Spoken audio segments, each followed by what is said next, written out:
Senator Joni Ernst joins us now. Thank you for being with us.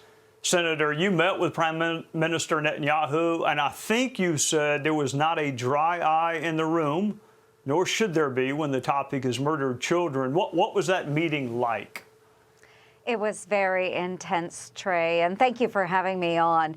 The delegation met with Prime Minister Benjamin Netanyahu and Senior Advisor Ron Dermer, and we expressed our solidarity with Israel and the people of Israel. Shoulder to shoulder, we were one. And as Prime Minister recounted the terror and tragedy that so many of those families went through, all of us were very, very moved by that. It was an emotional meeting.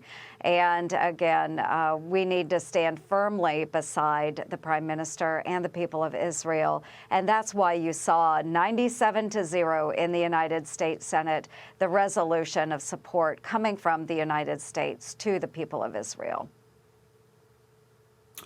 Senator, based on your trip and what you've learned since then, what does Israel need? I know that they are grateful for American support, but in terms of tangible items, what does Israel need? And does it require congressional approval, given what's happening in the House right now? Well, Trey, when we were there, it was 3 days after the terror attacks on Israel by Hamas. And at that time, the Prime Minister and his team, they were compiling a list to send to the United States government. We have since learned of many of the items that they will need, but of course they will need things like the interceptors for the Iron Dome. Many of those were expended during those terrorist attacks and in the days and weeks now since. But they also need intelligence sharing. That is something that our agencies and our armed services can provide without actually putting troops on the ground necessarily with their IDF. There are other things that we can do as well.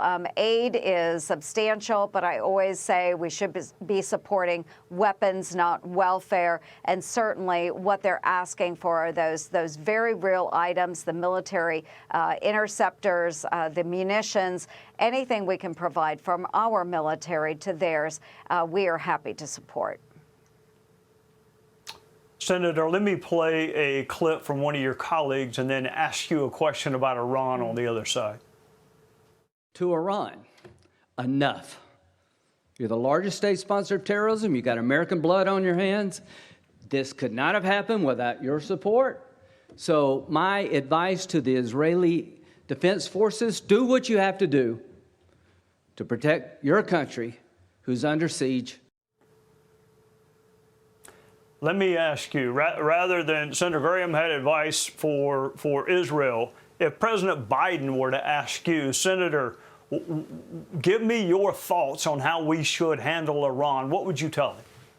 Oh, I feel very strongly about Iran, Trey, and we need to be enforcing the sanctions that are already in place. And the message to Iran should be stop funding these terrorist organizations.